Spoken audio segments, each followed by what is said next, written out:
prosecution outlined how accounting practices fuck? of Conley Productions did not. What kind of likeness is that? If they were great artists, they'll be in a museum. Evidence today may signal at least one. I'm fucking fodder for cartoonists now.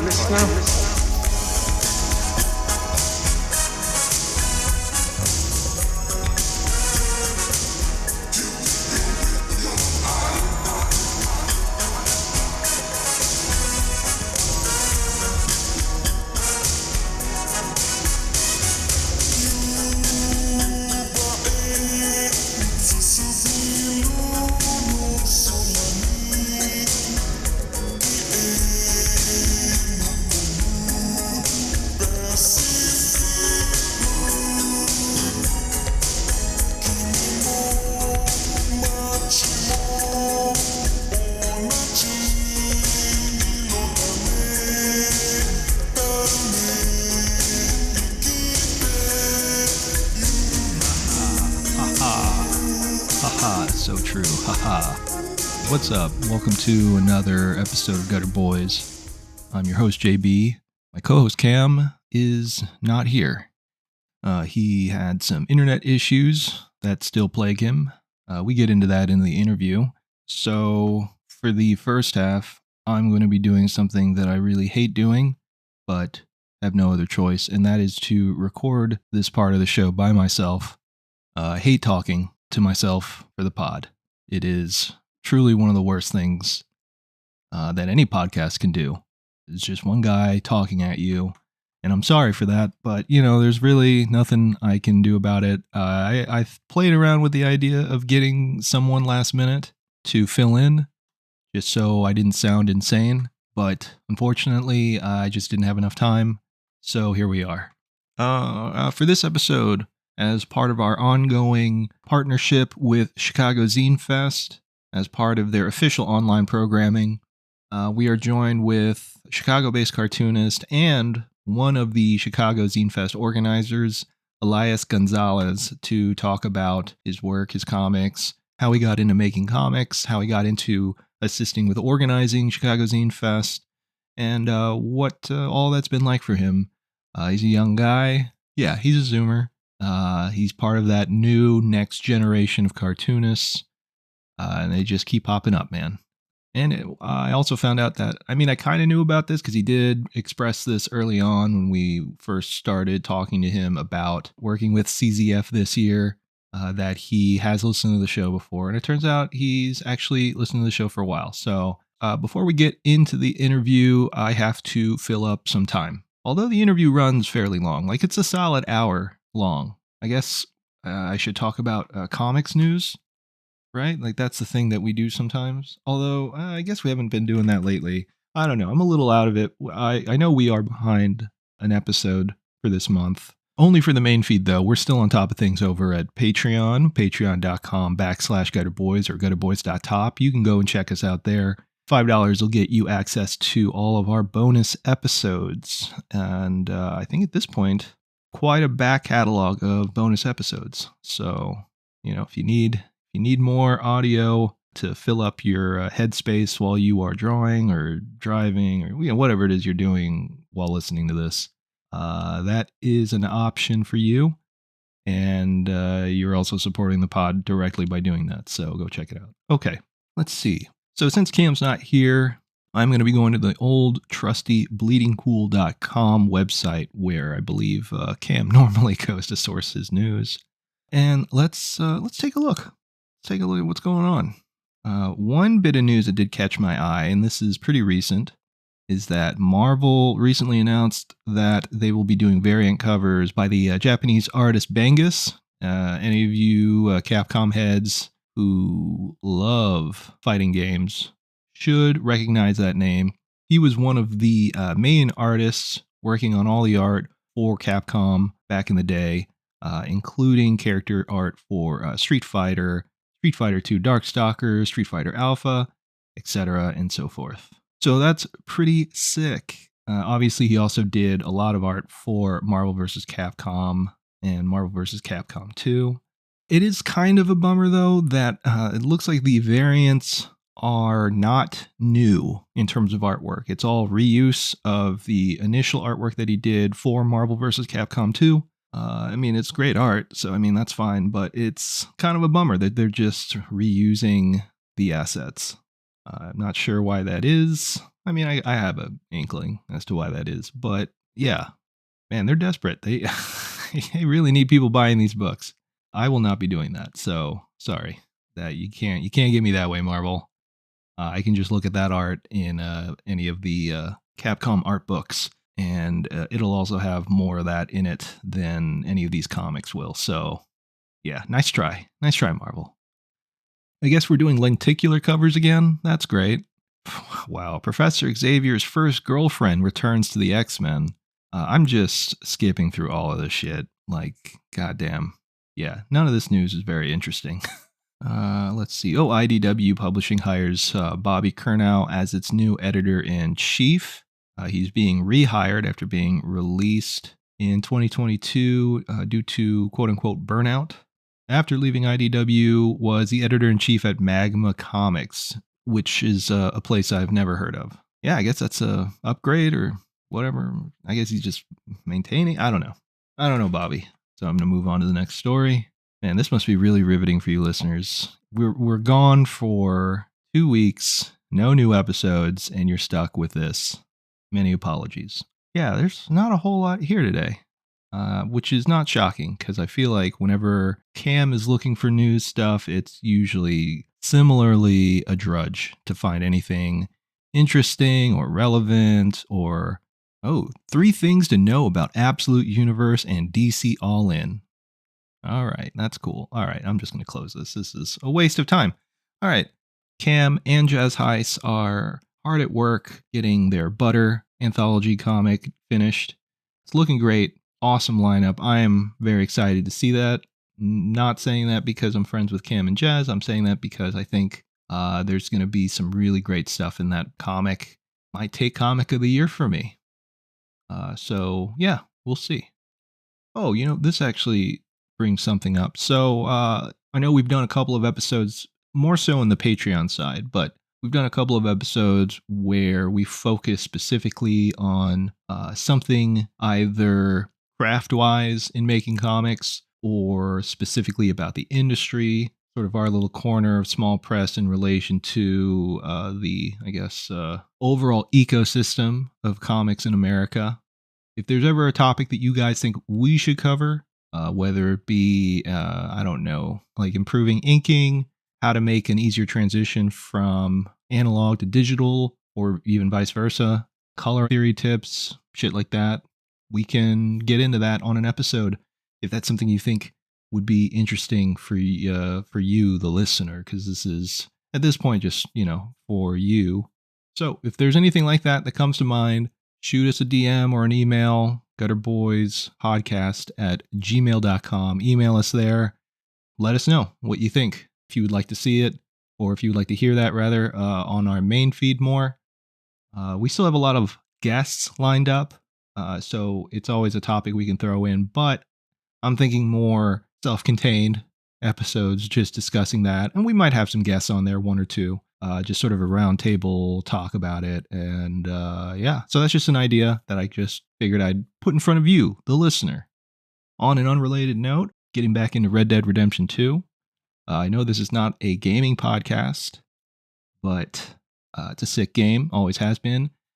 I switched it back on recently, and I was actually kind of surprised. It looks better now than it did the last time I remember playing it. And I don't know if it's because they've updated it and maybe did some sort of remastering that I didn't know about for PS5, because that's what I'm playing it on. But it looks really good, and I missed Arthur. Arthur's the man.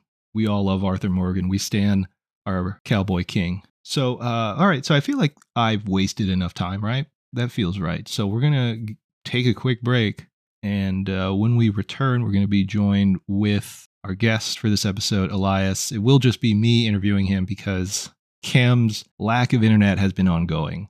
Not my fault. It's not my fault, folks. You got a problem? Take it up with Cam.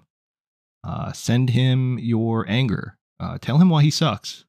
Go into specific detail if you can, too. I feel like that's very helpful. So yeah, we're going to take that break, so stay tuned. We'll be right back. Indie Northern Kentucky, or Inc., is the Northern Kentucky and Cincinnati area's only zine, alternative comic, and small press bookstore. Check out comics, books, and magazines from Razor Cake, Queer Kentucky, Silver Sprocket, Microcosm, and over 200 zines and comics on the consignment wall. For more information about how to sell your zines and comics available at Inc., stop by indie.nky.com. That's indie, the letter N, ky.com. Visit us in Bellevue, Kentucky, and read what the cool kids are reading.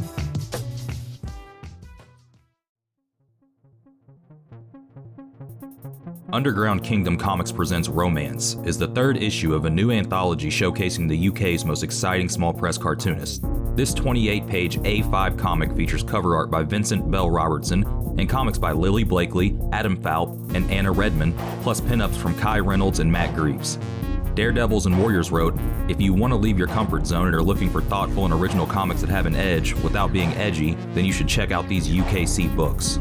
You can buy Underground Kingdom Comics Presents Romance now, along with the previous two issues, Horror and Crime, and Original Art, by backing our Kickstarter, which is live until Friday, March 15th. Don't be a cunt, buy a comic, innit? Hell yeah. And now a few words from our sponsors, the Santos Sisters.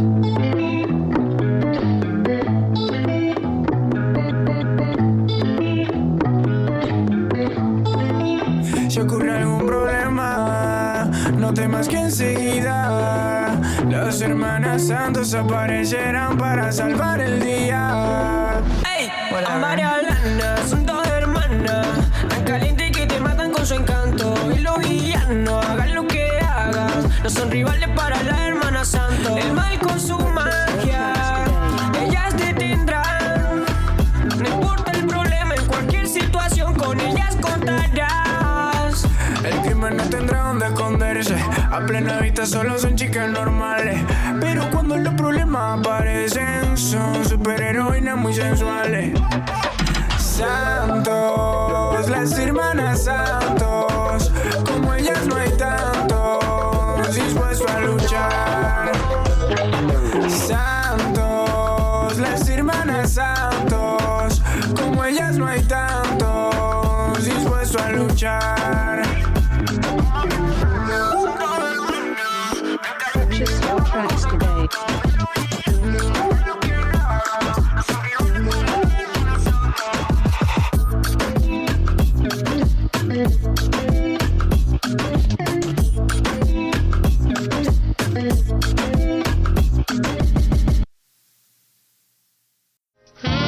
Meow.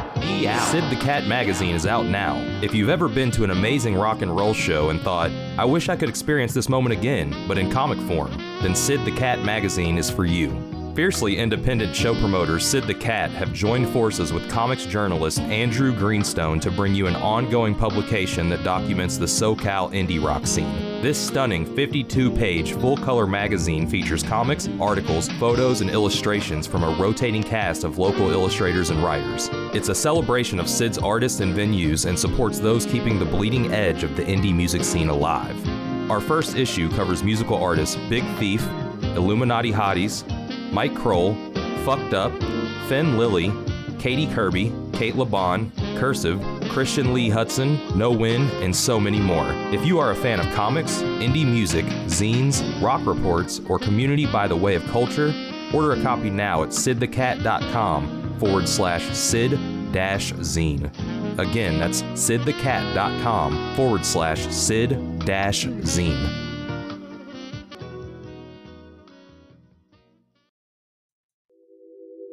Athenium Comic Art is an original art website for some of the best cartoonists in the business. They currently represent Remy Boydell, Marie Capelle France, Nicole Gu, Jonathan Hill, Emma Hunsinger, Casey Nowak, Micah Song, and Tilly Walden. Athenium Comic Art gives fans the opportunity to own an original piece of art from their favorite comics and support the artists that they love. In their short time in business, they've already shipped many iconic pages out to hardcore fans across the globe. Don't miss out on your chance to own a one-of-a-kind piece of history. Check out their website, atheniumcomicart.com, and type in Gutter Gang at checkout to receive free shipping on your first order. Again, the website is atheniumcomicart.com, and the code is Gutter Gang.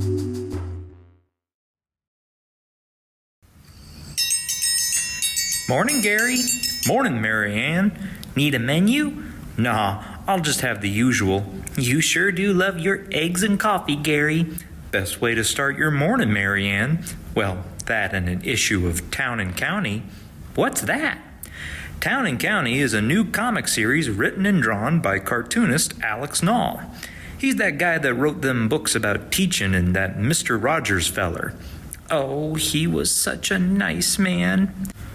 The first issue is 36 pages of black and white comic stories with beautiful color covers and features 6 stories about folks in our little township here in Illinois, like Susie Barber, the house cleaner that uncovers her client's dirty laundry, if you know what I mean, and Stanley Pepper, that big feller that just lost his job and took to drinking every night at Bugs's Tavern. Well, ain't that something? Town and County is published by Ivy Terrace Press, headquartered in Chicago. Chicago?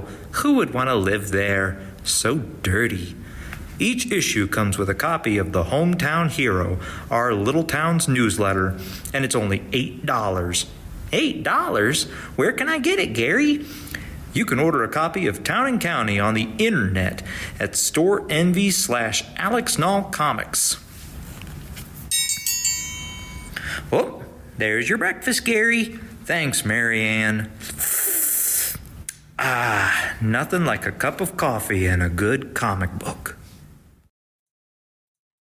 Rust Belt Review is a quarterly comics lit magazine featuring serialized and short-form comics from some of the most exciting cartoonists in the small press scene today. Volume 1 features work from Gutter alums M.S. Harkness, Audra Stang, and Caleb Orecchio, along with work by Andrew Greenstone, Sean Knickerbocker, and Juan Jose Fernandez. You can order your copy of Rust Belt Review today by going to rustbeltreview.org. Enter in promo code GUTTER to receive $2 off your order. Again, that website is rustbeltreview.org, promo code GUTTER.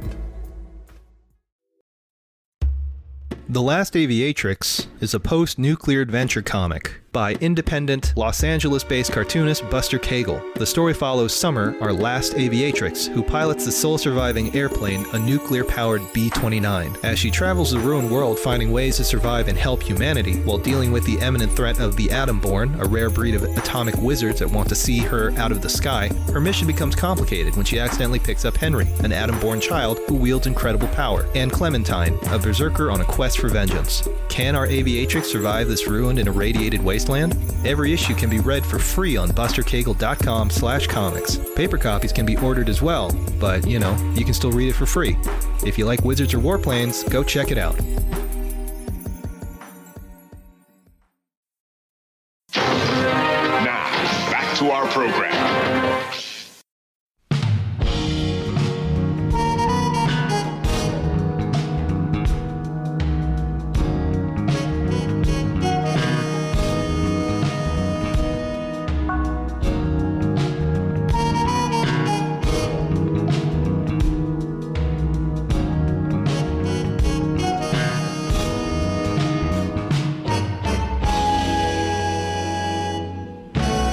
And we're back without Cam. Cam, unfortunately, will not be in this interview due to one of the funniest things I've ever heard in terms of losing access to your internet. It's Looney Tunes. Yeah, it really is Looney Tunes. So I guess the landscaping crew that his property manager, whatever, hires out, they just cut right through his internet cable without him realizing it. I guess they didn't notice that they cut a massive cable in two. And so he's going to be out of internet for a good amount of time, at least until by the end of this week. So it's just going to be me and our guest for this episode from Chicago, Illinois, cartoonist, Chicago Zine Fest organizer, Elias Gonzalez. What's up, Elias? Yeah, what's going on, man? So it's an honor to be here. That's good to have you, man. Yeah. So you've heard the show, so you kind of know the gist. Yeah. of Oh, what for this sure. is. I identify as a gutter youth. I started like first episode. I think I was like 20 years old. I'm 25 now. So this Oh is what my happens God. now when you've been listening for 5 Bro, years. that's crazy. I know. I've been holding that. This is like the Shawn Michaels, like WrestleMania boyhood dream come true. Like, that's all I was That's thinking about. wild. So I'm definitely familiar with the show and I'm familiar with y'all. I mean, even before, I think you were doing some art stuff, obviously, but I think I saw you on like Block Club Chicago, or I don't know, some magazine thing or some news thing. So I've been aware of y'all for a bit. That's crazy. Yeah, I tend to forget that the show's been running for like over 5 years now. I know. I actually went back to look because I'm like, when did I, like, what age did I? I'm like, yeah, not legal to drink. 20 years Damn. old. Yeah. Oh, yeah. So An OG soldier for sure. oh, yes. Yes. That's really crazy. Yeah, Well, yeah, man, thanks for listening for as long as you have. That's pretty crazy. Yeah, for sure. For sure. It's been fun to see the show grow and, Yeah, it's done something, that's for sure. We continue it against our better judgment, but here we are. But, if we didn't have it, we wouldn't be able to talk to you and about this little thing we got going on with CZF. Yes. Obviously, we've talked about this in our last episode with Luke Schuler, who's another guest at CZF. Well, you know what? I'll hand it to you in terms of kind of breaking it down, since you are one of the organizers of the show this year. Yeah. I mean, we partnered with y'all this year pretty much to interview some of the exhibitors we're having. And I think that's been great so far. Like, Luke was a great interview. It's also crazy that he hasn't been on the show yet up until this point. But that's been really good. Yeah, no, it is weird because I've known Luke for a while now, like way before the show started. So that's on me. No. Oh, yeah, totally. I'm just critiquing. No, but it was just really cool and it was really great. And yeah, so we're pretty much partnering with y'all to interview some of the exhibitors we're having with the lead up to the fest. It's part of like the digital programming we're having this year, which we're having. That's like my main thing as an organizer. This is my first year and I'm doing a lot of the digital programming stuff that's going to be through y'all's feed and then also on our YouTube channel. So it's been cool. And yeah, the fest, on Saturday, it's now like less than a month or pretty much a month away. It's coming up. Yeah, like October 5th. Yeah, so it's going to be cool. It's been great. Yeah, no, we're super stoked to have you all a part of it. It's going to be awesome. Yeah, no, it's been good so far, and I think me and Cam are looking forward to being there that weekend. It'll be nice being back in Chicago for a little bit. Yeah, for sure. But yeah, so I guess let's get into it. Let's talk about you, the cartoonist. Okay. All right. Because not only are you organizing and you're involved in that community, but you are also actively making comics. Yeah, I am. So how long have you been doing this? Like, what got you started? So like comics have always been a part of my life in some form. Like when growing up, had a lot of different influences of just like the library, just going to the library, of just reading like the Sunday strips collections or just like the big two comics. I would say like really like seriously started making like mini comics and delving into that like my senior year of high school. I made like really shitty mini comics that I still have. They were pretty much just like Jack Kirby cover ripoffs. Hey, that were cool. Sick. Yeah, I'll have to give you one if I see at Zine Fest. It's pretty awful. Yeah, I'd love to see that, honestly. I'll show you. Cool. It was I was really big into like Eastman and Laird turtles because like I'm like, okay, I can't draw like these big like mainstream guys. That's like when I first discovered like alternative comics and underground comics was like my senior year of high school. And so when I saw those older turtle comics, I'm like, I feel like this is like exactly the type of stuff I want to make. And so I came up as a joke because my aunt always draws this penguin, this big buff, like only a high school boy can make, called Battle Penguin. Nice. And so it was so it was just pretty much another like anthropomorphic like 80s indie boom comic that was made in like 2017 or something. That's awesome. Yeah, so I started doing that. Then I went to community college for like 3 years out in the suburbs of Chicago, just making comics, not really taking art classes, but just getting my gen eds done. Yeah. Which was cool. And I ended up transferring out to Columbia College, which is where really my main reason I wanted to go there was because Ivan Bernetti teaches there just working with him. And there's, at the time, I never had her, but that's how I met Andrea Bell and just a host of like other Columbia people. And it's just a really good community. So yeah, pretty much like my whole life, but seriously, like since or trying to make it seriously, like when I was like a senior in high school and just like printing my own minis and stuff. Nice. Yeah, there is like a pretty large number of cartoonists that are, still active, still making work from Columbia, and they do tend to like stick around in Chicago. So, they're always like, I'm trying to remember, I think this was like 2018 or 2019, but there was like some sort of like tabling event on campus. Yeah, Inkfest, is that what you're talking about? I think that's what it was. Yeah. Yeah. Yeah, So- that's yeah. Yeah, so they had like some like returning alumni come and table with the students, and that's how I met more of those either graduates or people still in the program at the time. So it was cool to see.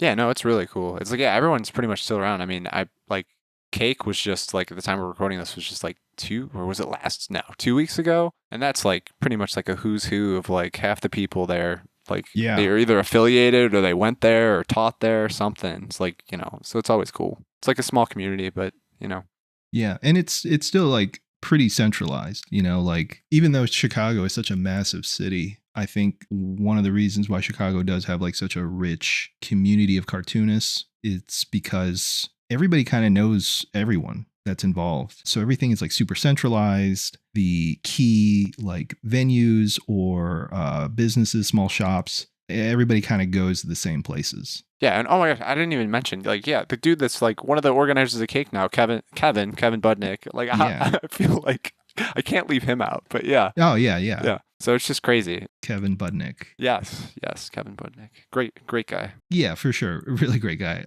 Got some cool cats too. Yes. So okay, so you were making comics in high school. You continued doing that through college. Yeah, and that's actually when I got that's when I started doing stuff for Zine Fest. I was like 19 at the time because I was just trying to like start doing stuff, and I also he doesn't know this, and he'd probably cringe if I told him, but that's when I started discovering like Alex Knoll's work. Okay. And now Alex is a friend, but like when I was like 19 and I couldn't go to like the meetups because they were at a bar or something. There was one. Right.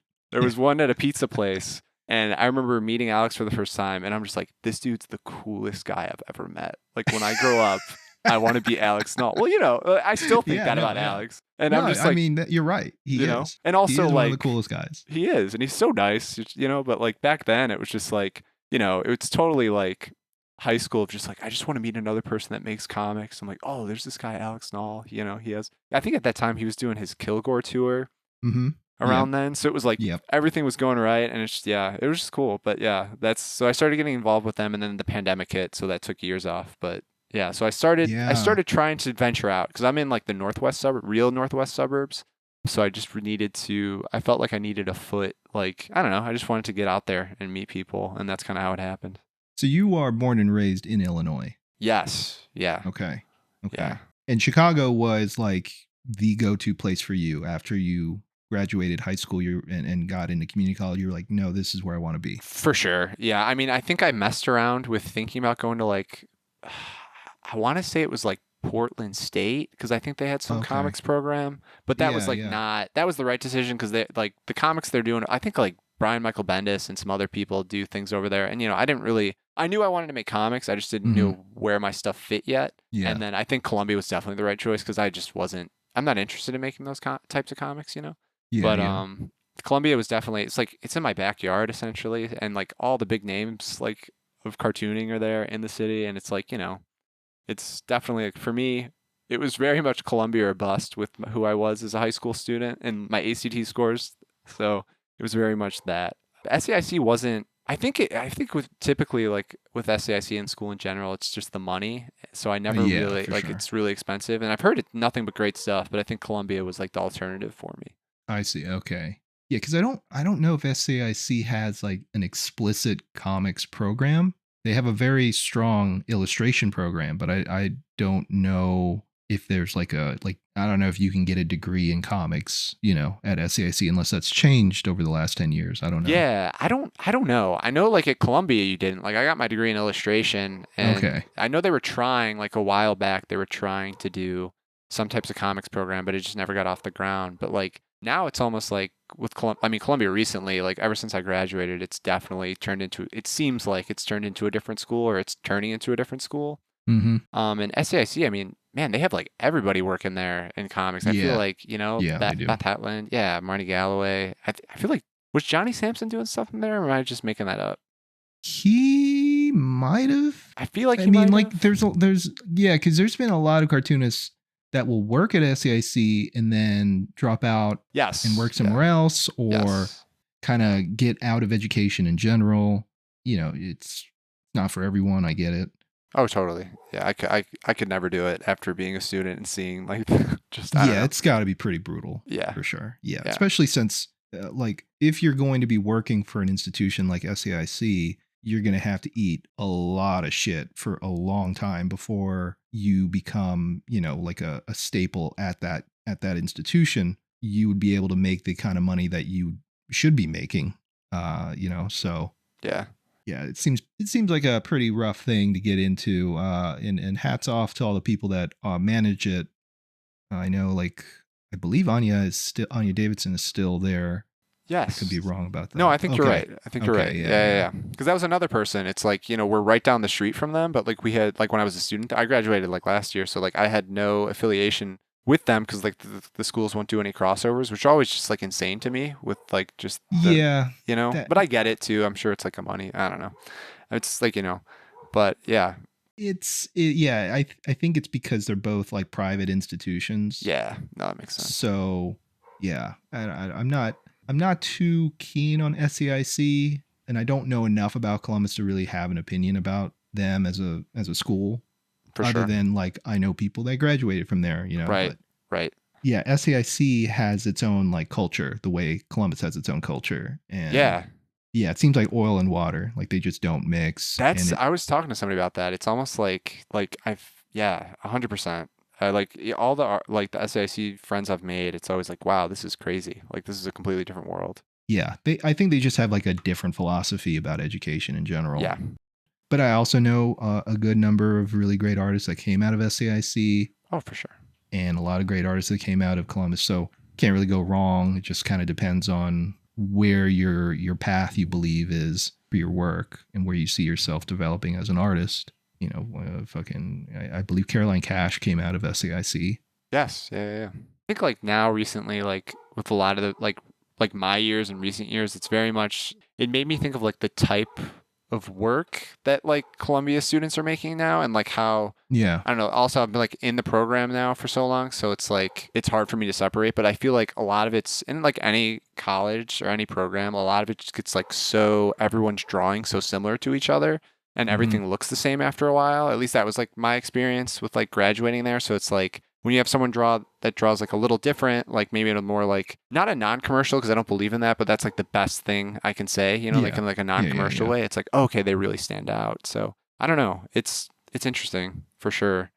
Yeah, I mean, I think that like, I don't know if it's intentional or not, but like, you know, a lot of these private institutions tend to pump out very samey artists. Yes. Not in a bad way. Yeah, no, I know it's what you just mean, like yeah. you can kind of tell visually where they're coming from. Yes. Yeah. And I mean, I guess that's not surprising because like, you know, each school has its own culture. Each school has like its like established faculty, and they have their approach to how they think about making work.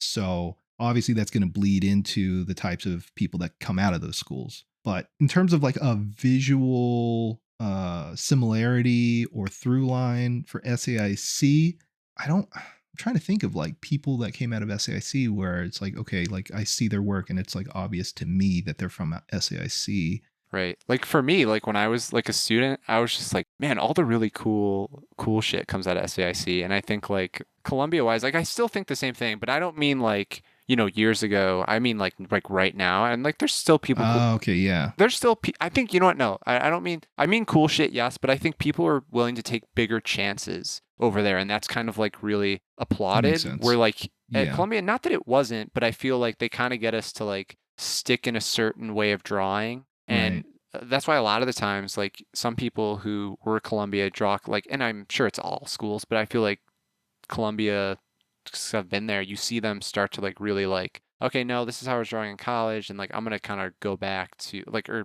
not go back to how I was drawing pre-college, but just find some like happy line in the middle of like, this is like taking the skills I learned, but then also like, okay, I don't need to do all this shit that they taught me. And not that it's like bad, just it's not as, to me, it's like not as interesting sometimes. Yeah. No, I know what you mean. Yeah, I mean, I think it's because SCIC leans heavily into the conceptual aspect For sure. of work. Yeah. So like that really does inform sort of how they approach making stuff, whether it be comics or sculpture or video or whatever. Whereas like, at least from what I've seen from like Columbus graduates and people coming out of Columbus, they have like a more streamlined approach. It's very, I don't want to say utilitarian, but it's like, don't think about it too hard. Just make it work. Like the main focus is it marketable? Can you make it work? Can you be consistent? And those aren't bad things to have, obviously. Like those are, I think that's a good usable skill set. I feel like there should be a happy medium, where like they definitely do try to prepare you for the commercial world and teach you how to be like consistent and present things in a certain way so that it's like fairly easy to read, and then also still keep the mindset in the back of your head of like, but also you can do these other things, and really explore sort of what you find interesting and try and figure out why you find those things interesting. So there's like a way to make both of those things work, but for some reason usually these schools tend to lean more so in one direction rather than doing that. Yeah, no, 100%. That's definitely like, to a degree, I think like, obviously not like professor to professor wise. Like I think I have some professors that are aware of that, or had some professors that were aware of that and tried to like meet in the middle of it. But I think overall is like programs, it feels like they're choosing one or the other, and like it's almost like they have to. Yeah. Which kind of sucks. But also I don't know, I'm not the head of any department, so I can imagine that just makes life easier, Sure. Of like the way that the program goes and just like, I don't know, where you're guiding students and stuff. Right. Yeah, I'm sure all of those types of decisions are made by, the people with the money. Like, yeah, for sure. Trying to figure out like, what are they doing with these funds? And I don't know how much like oversight that those people have, or, but yeah, I don't know. It is something that's interesting about sort of individual private art school cultures, especially in a city like Chicago, where you have like two pretty large, well-known private art schools competing in a way. Oh, for sure. Yeah. It's 100%. I don't know. But I don't know, like the way that things are going, people think, Columbia is going to be gone in like 4 or 5 years, Yeah. So I don't know if I'd go that extreme. I don't know enough about education as a whole and just, colleges, But, yeah. No, I've heard that before too about Columbus, which is great. I mean, they did just throw down a bunch of money on that new facility. So yeah, they did. Yeah, which is where the Chicago Zine Fest will be held. So thank you, Columbus. So you know what? Reap the money that everyone's tuition went to. Yeah, use it while it's still there. Yeah, 100%. Okay, so so you were still making comics. You graduated. So what was your game plan? What were you like hoping to do after that? Honestly, like, because for me, comics were kind of like I worked at the paper there for a bit.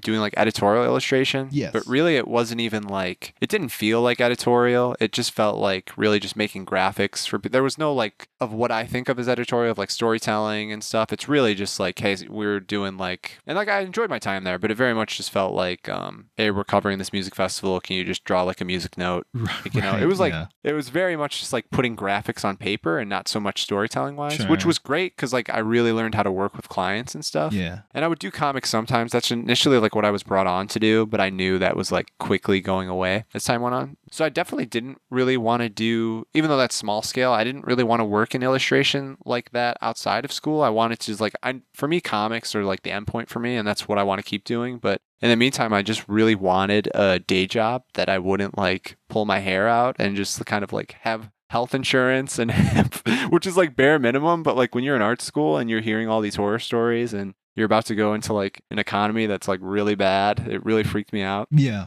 So I got a job at a library. That was really nice. I work as a library assistant, and that gives me time to just, it's very low key and very chill. And it also gives me time to just really work on my stuff, like work on comics and, organize the fest like I did. And then also there's something cool, like I work at Harper College in Palatine, which is a suburb. Mm-hmm. And there's actually some really cool comic stuff going on here. Like I think they've had it, like when I was a student, they had like a Will Eisner exhibit, or when I was going there. And they also had like a few years, like not when I was a student there, but when I was, or when it like 10 years ago in like 2014, they had like a little small comics exhibit with like John Porcellino and Marty Galloway and like cool. Edie Fake. Yeah. So it's, and the guy who put that together is now like the chair of the English department. His name's Brian Cremens. He's a really cool dude. So it's cool. It's I get support there for my comics and stuff, and it's also just like I don't have to worry too much about, I don't know, just like having my art be my main source of income. Which who knows, that could change in like 2 years. I could be so over this, but for now I'm like I enjoy where I'm at. I'm just kind of just like, just right in that middle line, Yeah. No, I mean you have youth in your favor, so I think you'll be fine. Oh yeah, thanks. You haven't been worn down by time yet. No, not yet. So, Yeah. We'll see. So so you were doing editorials, doing minis. Yes, yeah. And then at what point do you decide, I want to tell sort of these self-contained stories, and then I want to self-publish them? Yeah. So like self-publishing, definitely. Like I did that early on, just really shittily is not a word, but like really in a bad way when I was in community college and in high school. But I wasn't really going to any shows at that point. I was pretty much taking it to like Graham Cracker Comics in the Loop at Chicago, which is like, when I say Chicago, that's like what everyone thinks of as Chicago. Yeah, like in the Loop proper. Yeah, I'm familiar. Yeah. So I was doing that early on, but then like those were still just like, I'm figuring stuff out. And like kind of the first like mini that I put out that felt like it gained, I don't know, it seems like people cared, is when I graduated, I put out this comic called Kill For You that's about my dog. It's like an autobio, like kind of weird genre thing. And I completed that in like one of my classes. And that's when I started taking it to like shows, like library shows. And like my senior year, like last year, I got into like C2E2 off like a fluke. It felt like off the wait list. So I shouldn't say a fluke, but I tabled that with that there. And I was not expecting that to go well at all, because I didn't think that was the show for it, like at all. But it went really well, and now it's like one of those things where like if I go to shows, or I just did like a reading at Meanwhile, which is like a local reading event here, people like that's kind of what they know me for. And that's like, which is kind of cool. And even though it's just a mini, I'm not like, oh my god, look at me, but it's kind of cool to be like, oh, I made something that felt like it sticked. Yeah. And like that's when people like, I don't know, come to my table, they're like, oh, I want the dog story, which is like awesome. I love animals, and I think that's just super cool to be like have some type of imprint like that. But that's kind of the first one that really, when I made a mini, I'm like, okay, this is going somewhere, and I feel like I'm learning from stuff. And that was in like one of my classes that I started that, and then I finished it when I graduated, and that was cool. I took that like, I don't know, it was one of our like studio courses with one of my professors, Sherry Charlton, who's awesome. She's like a local muralist in Chicago, and she's great, and she's just really pushing me. And I'm like, I don't know if this is really like, I knew it was the type of work that I wanted to do. I just didn't know, because I was so, at that point, I was so like in it at Columbia and like in the illustration program, that it felt like wrong to draw naturally, like how I normally do. Like, oh, I'm not thinking about like light and shadow, or, these really high saturated colors. It's really just like going back to like the comics that I love and stuff.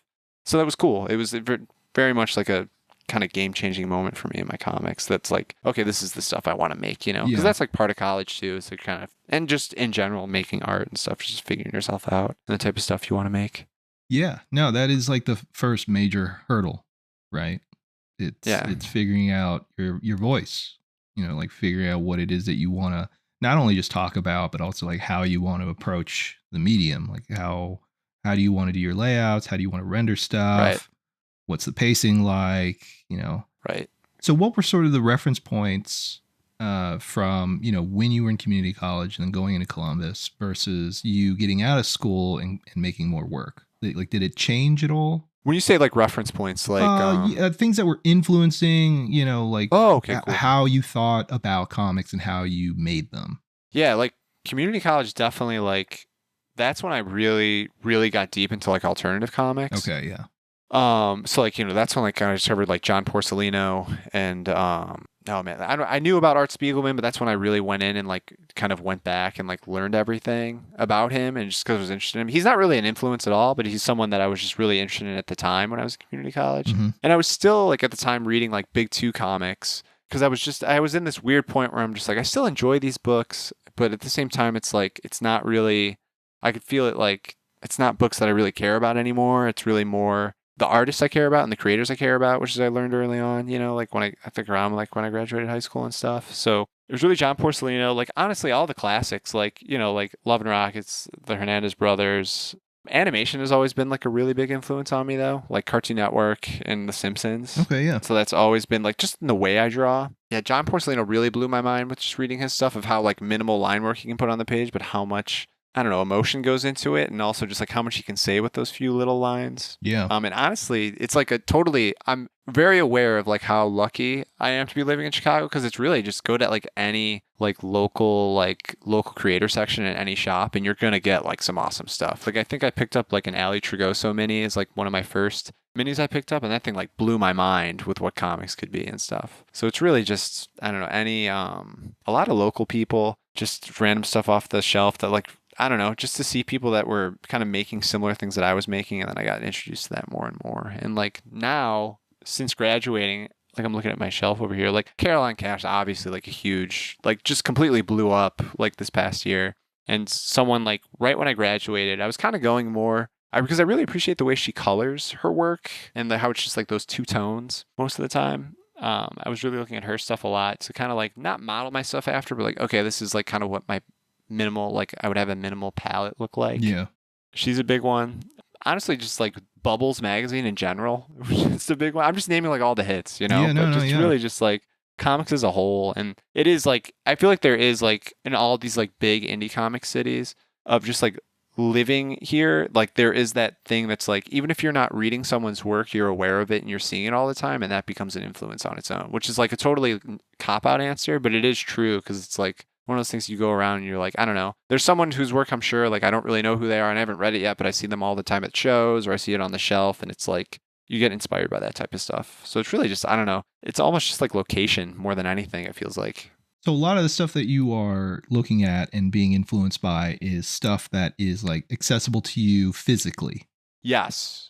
Yeah. Yes, for sure. Okay. Like definitely like things I'm seeing at shops. I'm not really a big, like, I don't know if this is really kind of like you were asking also. I'm not a big like digital reader. Yeah. Like, cause we're also like, I'll go on Instagram a lot and there's people like I'll follow, but you know, and like have Instagram comics from people that aren't local and stuff. But like, you know, there's a great shop now in like, I want to say it's Portage Park, like Howling Pages, and they get stuff from like all over. Mm-hmm. So it's not just here, like it's almost like that, you know, and of course Quimby's, you know, that's like, I'd be remiss not to say that, but so it's not, I don't want to say like, oh yeah, I only read Chicago comics, like but it's just, it's more just like the establishments we have here, it's like they make it really easy to where like you almost don't even really have to reach out. They bring the stuff to you, which I know is like totally one of those things that's just like I'm very thankful for. But yeah, a lot of it's just like when I go to shops and I'll just see what's new and like what's weird new title they have. Yeah, no, I mean, I think that's a great point because, you know, like as much as this stuff is now being readily available online, you know, so you have like this sort of loose, disconnected network of cartoonists that are all making work and kind of digesting the same stuff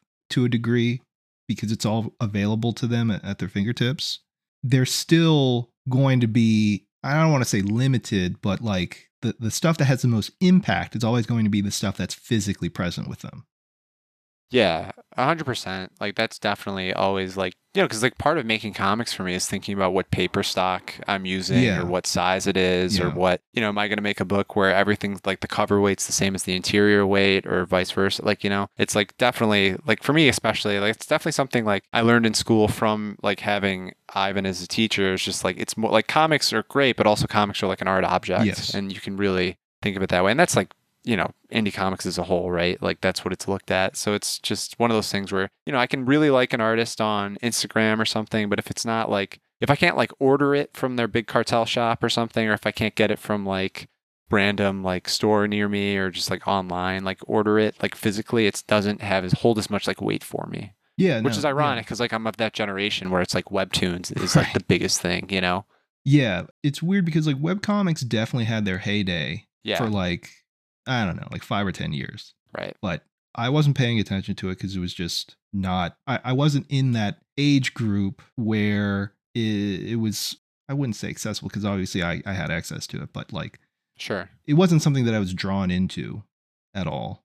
But there's like a whole generation of kids who grew up on that stuff. And that really did have like a huge impact on how they thought about comics. Yeah, I mean that was like everyone I went to school with, you know, so it was just kind of funny where it's like it really didn't have as big of an impact on me. I don't know necessarily why, because like, you know, I was pretty much born with like a phone in my hand, you know, I'm of that generation, unfortunately.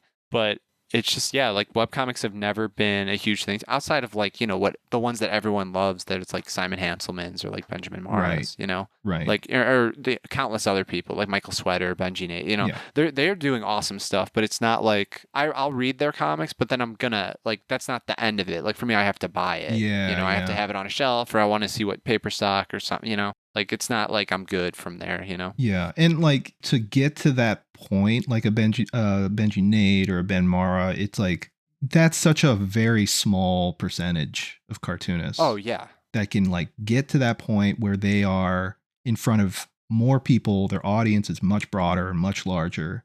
Yeah. And in a way it's not really as curated because it's just presented to you. It's available. You know it because it's there.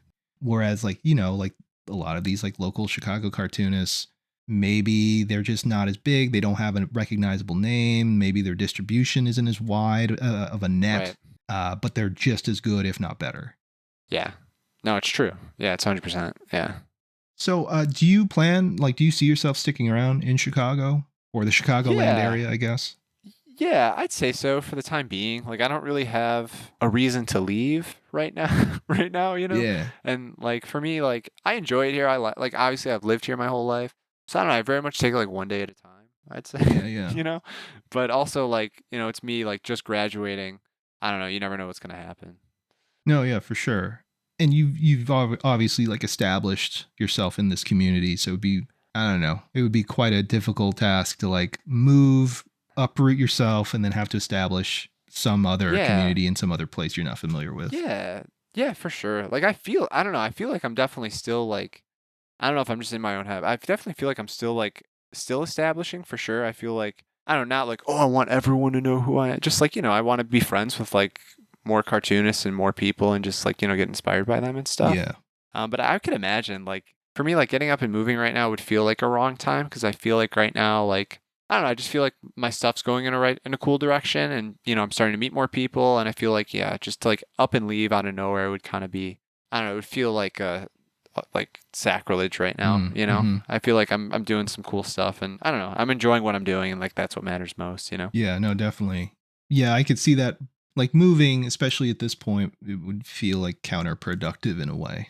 Yeah, I think so. And like, it's one of those things like I've thought about too. It's like, oh man, like I'm in Chicago, like, and I'm a cartoonist. Am I going to be here like forever? Because it's so, and not in a bad way. It's just like, it's just like, it's one of those things like growing up, and when I was talking about like going to community college and like wanting to get involved in Zine Fest, it's like I saw like how accessible everything like in this scene was, and like how lucky I am to be living here, like talking about like Quimby's and like Howling Pages and all these places that are just great. Yeah. And it's like, I want to take advantage of those. And it's like, yeah, if I move, like, there's more to life than comics, obviously. But it's like, if I'm looking at it from that point, it's like, well, where would I want to move? Like, of course, there's other cities, but it's just like one of those things where it's like, yeah, but you have such a good one in front of you. Yeah, no, for sure. I mean, Chicago's a very special place, like, obviously I've talked about this quite a bit. And I'm, it's not like, obviously I have my biases, right?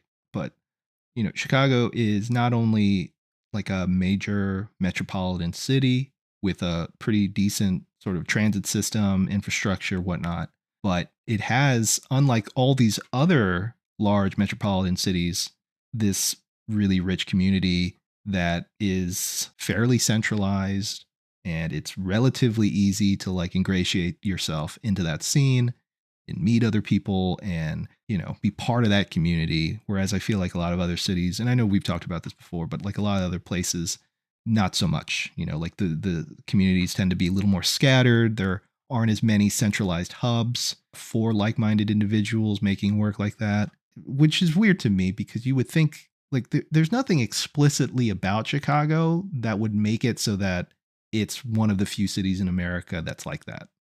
Yeah, 100%. I don't like, the only thing I can imagine is like we're just all Midwest, so I feel like I haven't run into like, I've had way more good interactions than bad interactions with anything, And everyone, like, if you wanted to get involved, like as far as like just everything, like, going to readings at local stores, volunteering at fest, or tabling at fest, everyone's like super friendly. Mm-hmm. I feel like I would hope that's like, because I can't speak because I haven't been to other places, but I hope that would be like the through line for this, because I feel like everyone's just trying to do the same thing, you know? Yeah. But, you know, obviously there's, you know, it's not one-to-one, but like, yeah, everyone's always been like super friendly and super with open arms with everything here too. So it's like, you know, it's just one of those things where it's just like the more the merrier it feels like, and everyone's welcome. Yeah. And I don't know. I like that. As corny as it is, as corny as it sounds, it is just nice though, you know? Yeah, no, I can't argue with that. Yeah, so your work, you were doing autobio, and then you kind of started getting your feet wet into more fiction work. Yeah, I did some I put out after Kill for You, which was kind of definitely it was like an autobio, weird genre thing. I'm like, okay, I don't really want to.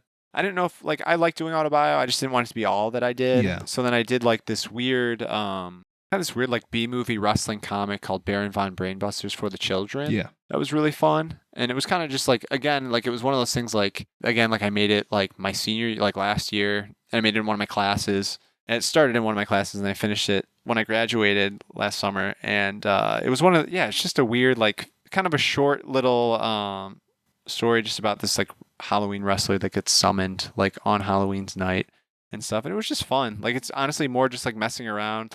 I wanted to play more with page layout than anything, because in Kill for You, it was very intentional that it was just 4 panels, each page square, nothing fancy, because that was kind of what I felt the story needed to be. And then this one, for Baron, it was very much just messing around with page layouts, kind of getting some more interesting dynamic pages in there. Yeah.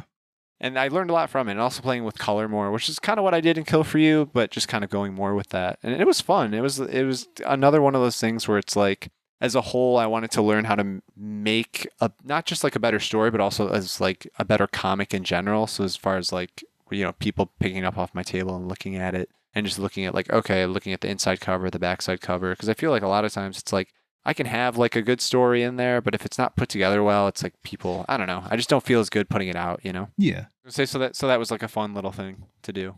And so you continued kind of playing around with genre fiction after that, right? Yeah, I kept doing that, and that's when I mentioned earlier, one of my professors, after I put that out, I think a few months after, one of my professors, I mentioned, Ivan Bernetti, reached out to me and 3 other editors, or 3 of my friends really, who were just as interested in comics, and we all liked the same comics, and he approached us because he wanted to bring back an anthology that hasn't been around in I want to say 4 or 5 years. I feel that's longer, called Line Work. That's all published by Columbia College Chicago, and it's all Columbia College Chicago adjacent cartoonists.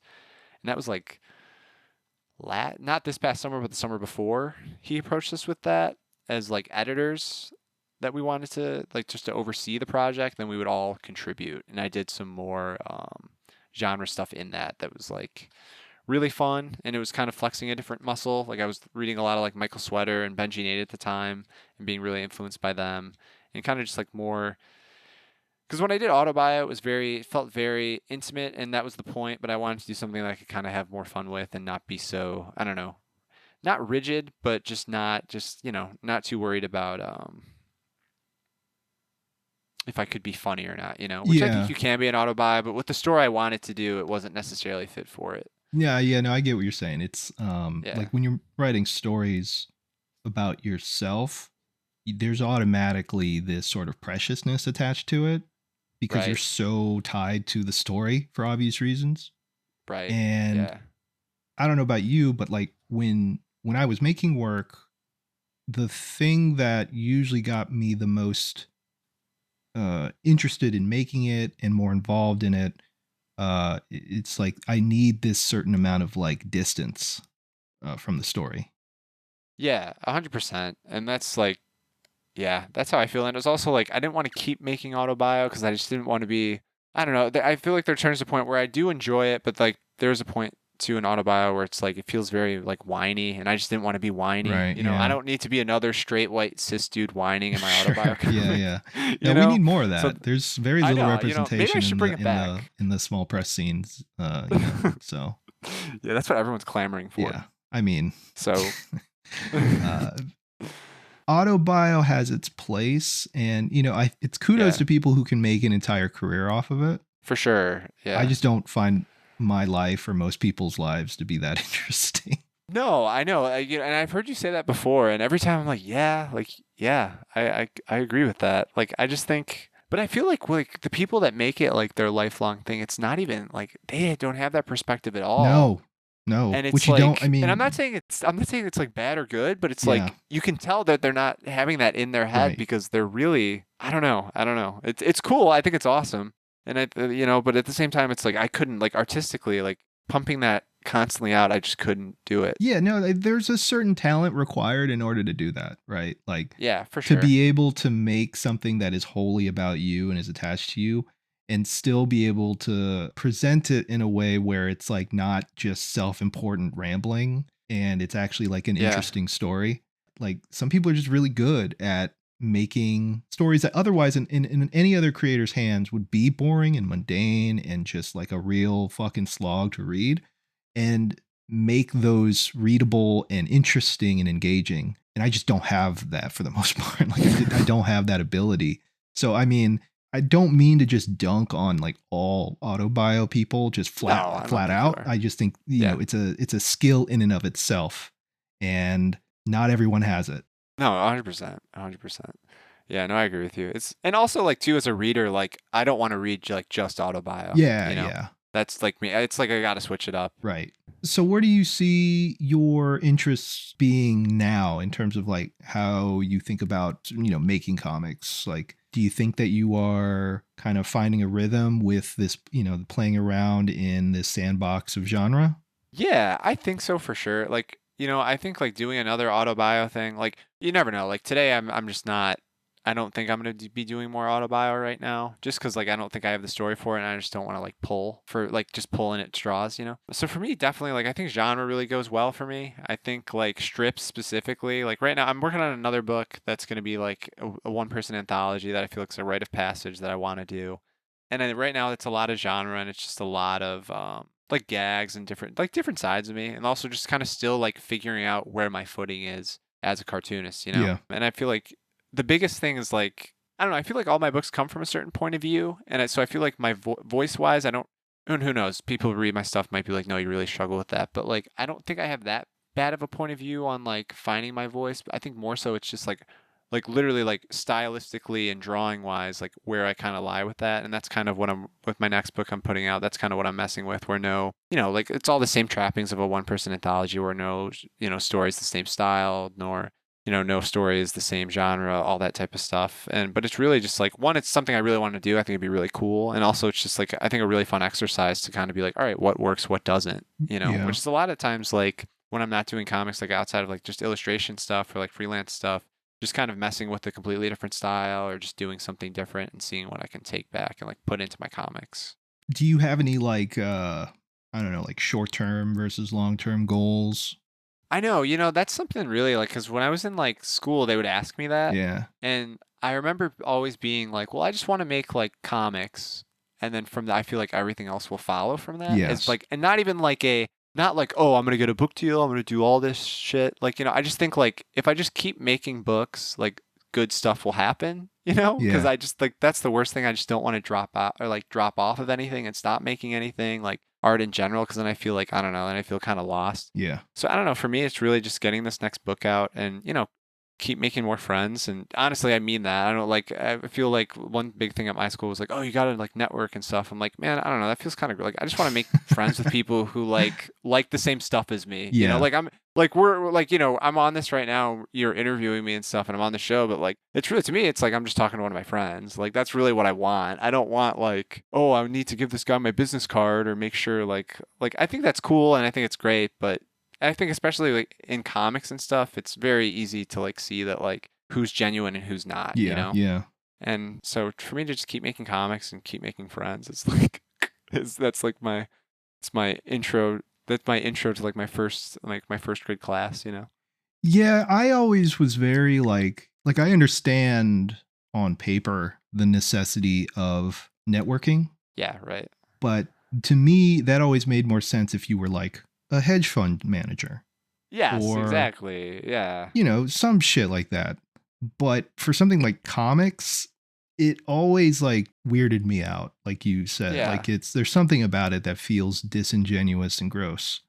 Yeah, 100%. You know, it's like for like going back to like the Zine Fest stuff, like we're also like I'm doing this thing where I'm like we're spotlighting some people who are going to be tabling at the show like y'all are, but we're having them like show their work on camera and stuff before like on as a YouTube thing. And you know, I just spoke to Abby Kaysen and we're like follow each other on Instagram and just talking to her, I'm like, "Oh man, she's like awesome. Like this is a new friend I made." You know what I mean? Like it's someone I wanted to talk to anyway. Like yes, I like her work and like but I'm not thinking like, oh, I want to like, I'm only doing this because I want to get published in Mild Pain. Like, you know, like I'm just like, no, it's like someone I want to be friends with and just like get to know, you know? And I don't know. That's what I just think what comics, like half the time what comics are, you know? Yeah.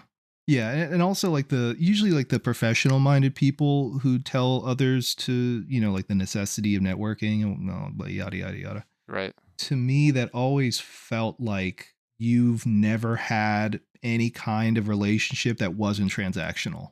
100%. Yes. I can, yeah, there are professors at my school that very much felt that way. And even in like in general, like outside of school, you know, it's like you're talking to me because you're looking for something and like joke's on you. I don't have what you're looking for. Well, I think that's also, the wrong guy. I mean, that's worked in comics' favor because there really is very little to gain from anyone. So I think that's why there's way more of a likelihood to meet genuine creators and people involved in the scene, just because like, you know, the people that would be predatory usually, you know, there's no interest in doing it in that field because there's very little to gain from it. Yeah. Which makes, which makes the ones that do still continue to do that to be like extra insane because it's like, what do you have to gain in this? Like, and like half the time too, I feel like the people that are doing that aren't like, they're not listening to this podcast. You know what I mean? They're not reading the comics that we're making, like that everyone's making. And like, you know, it's like, I don't want it to be like an us versus them thing, but it's also like, that's not us though. That's no, 100%. You know? Yeah. No, I mean, Kendrick was not wrong for the shit he was saying. No. You know, it's, you don't want to frame it in that way, but also like it is kind of this, you know, it kind of is. You know, it kind of is. Like,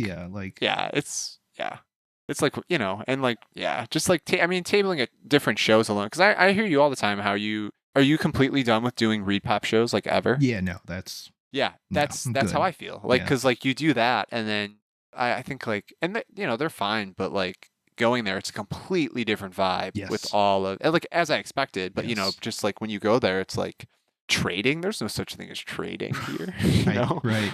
Like, you know, or it's like even at that, like the smallest little thing, you know, or like everyone has their business cards or like their big ass like banners, which are cool, but like, you know, when it's like just one of those things. But I sound cranky, but I'm not that cranky, but just more just like, you know, it's like I don't know. Sometimes I can rotted just tell. your brain, man. I'm sorry. This I told you it's the gutter youth program. We fucked up. No, but it's no. No, but it's like, you know, it's just one of those things. It's just like, I don't know. It's just a different type of person, you know, and a different way of viewing like comics and art. And also just like not even like, I don't want to say transactions, but just like talking to people at your table, you know? Mm-hmm.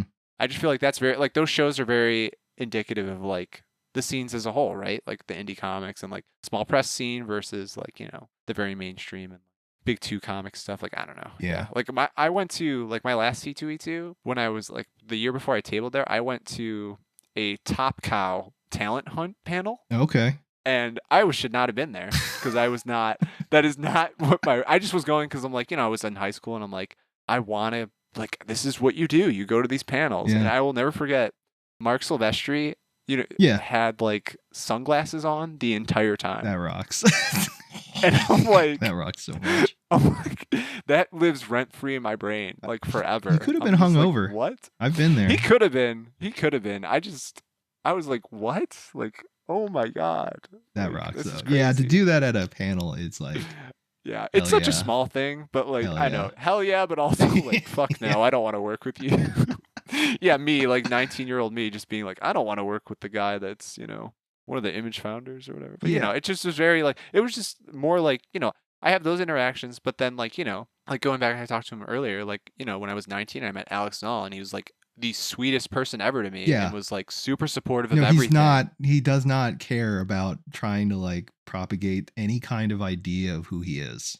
right? Yeah, It's like exactly, he is you know? just Alex Null. Yeah, you know. So it's like, yeah, Mark Silvestri versus Alex Null. That's the match I need to Yeah. happen. But Yeah. yeah, it's just like, you know. But I feel like that's a good like indicator of like the two different like worlds, scenes, whatever. It's Mhm. just like that's what always made me want to be more just in this community rather than others. You know, Yeah. I'm good. I don't need to wear sunglasses like in person. Yeah, there is something to be said about the fostering of self-delusion in certain like pockets of comics.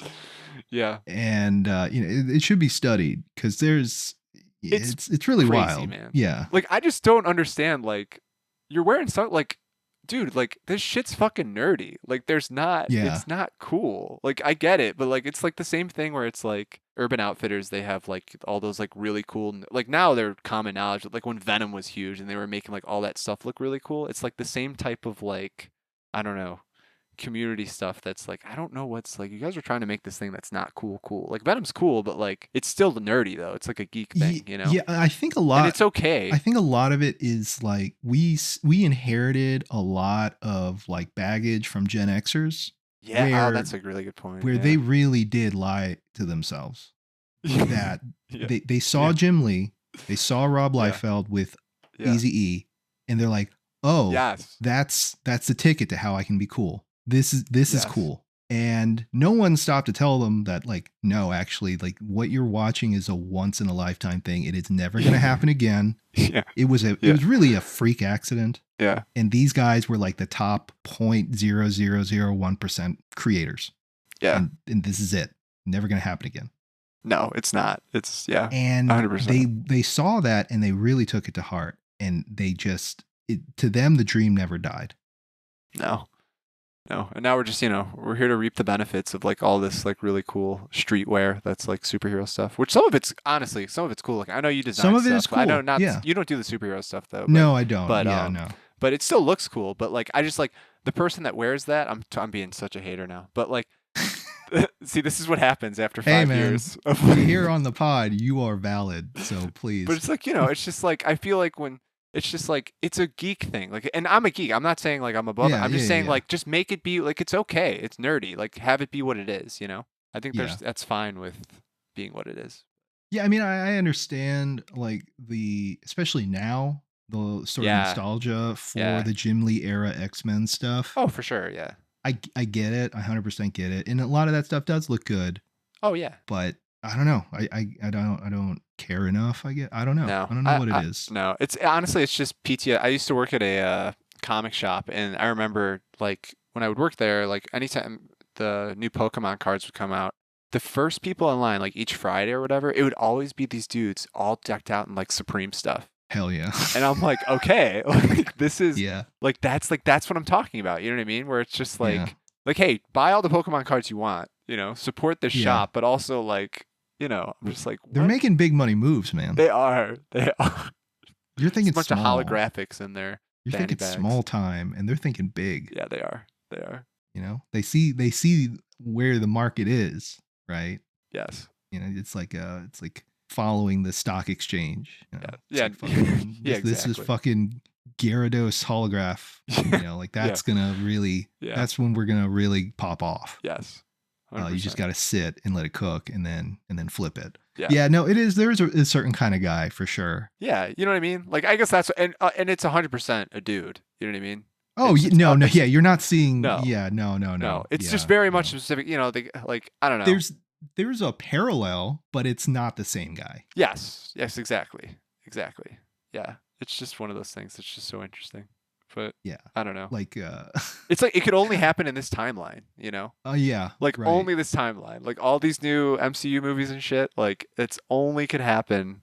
Like all that type of person, And hey, I mean, I get it. Like for those that are able to like monetize all of this hype and whatnot, like, hey, good for you. Whatever. Like it's not gonna last. So get your money while you can. Yeah, that's anytime. 100%. Anytime, like I go on, like if I'm on YouTube and something comics pops up, it's always like that. Like, whatever collectibles is always in the name. They're always wearing like gold chains. I'm like, what is this? Yeah. What's that one company that's like constantly showing up on my feed? It's like something Air. It's like a faux Nike brand. Okay. And they make like bootleg geek culture sneakers. They're the most hideous things I've ever seen. I've never seen these. That's what it's called. I'm gonna bleep that out because I don't want to give them free promotion. Yeah. But Okay. that shit is so embarrassing, and it's like they've managed to cultivate the worst kind of guy. That's that guy. Oh my god. Yeah, I'm on their website right now. It's oh wow. Oh yeah, dude, already. It's fucking bad. It's real bad. I'm just like, who? Yeah, I know. It's like we it's all just, know a guy that wears stuff like this. Yeah, you know? it's that kind of guy.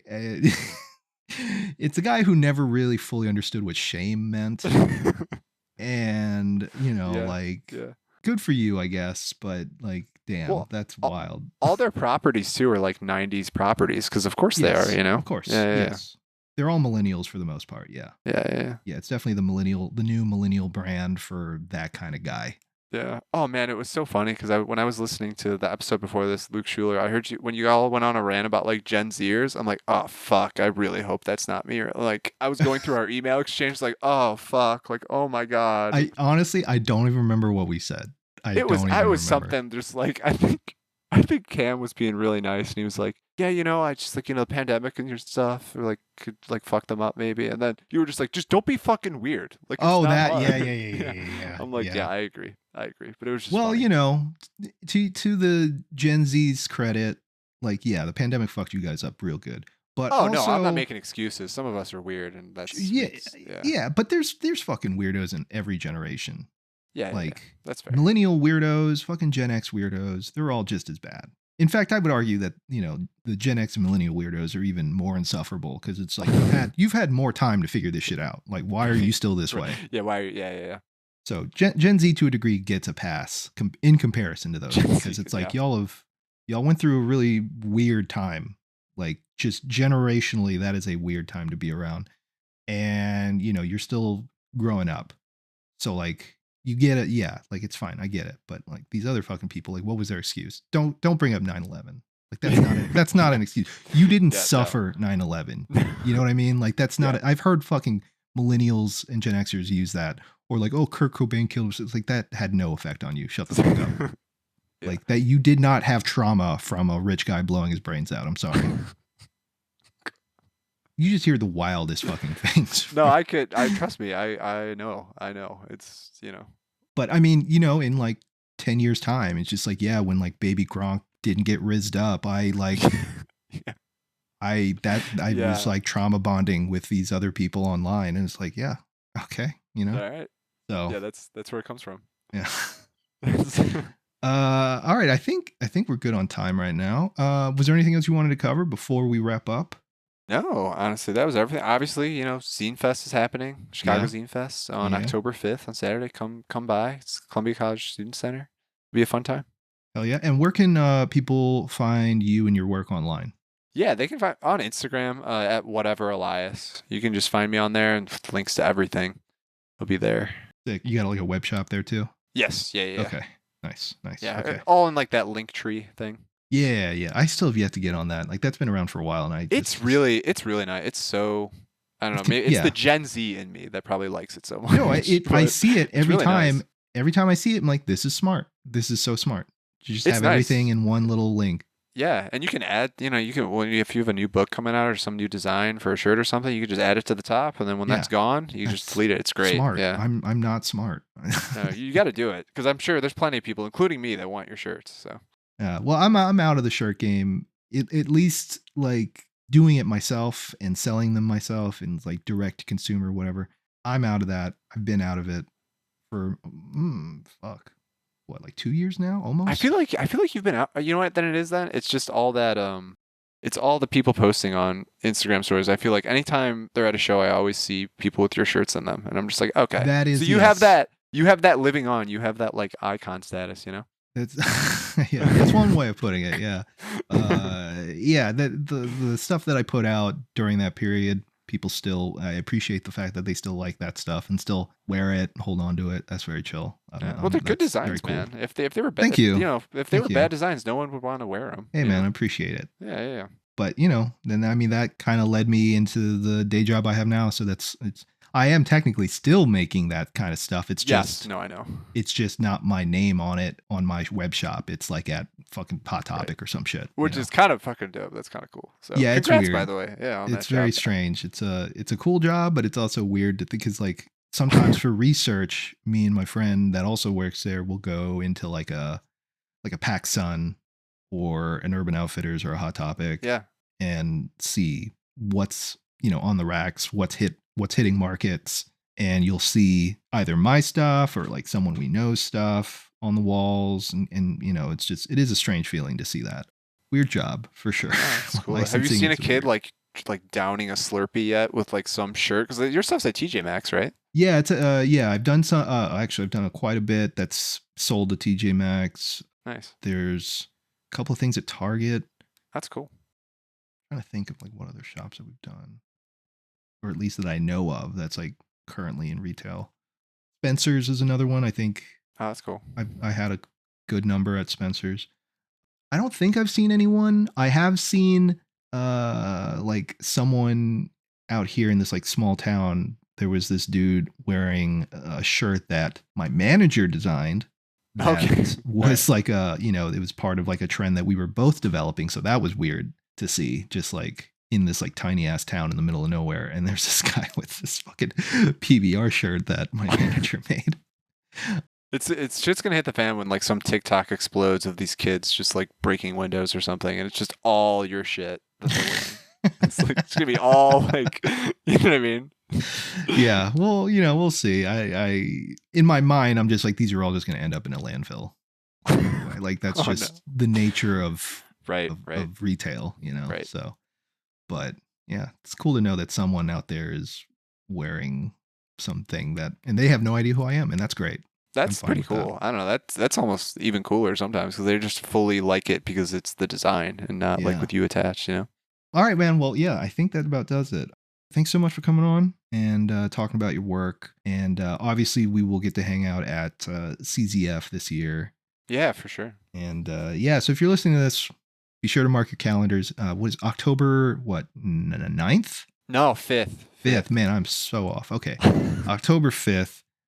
It's a 1-day event. Make it count. Go and check it out. Yeah. In downtown, in the Loop. In the Loop. Columbus College. Check it out. It's going to be great. A lot of past guests will be there, and we'll be there. I don't know if we're going to be recording anymore, just because I can't locate my recording shit, so I don't. If you, this is something actually. Well, I'll talk to you off air about this. Yeah, we'll talk after this. So listeners, thanks so much for listening, and until next time, stay gutter.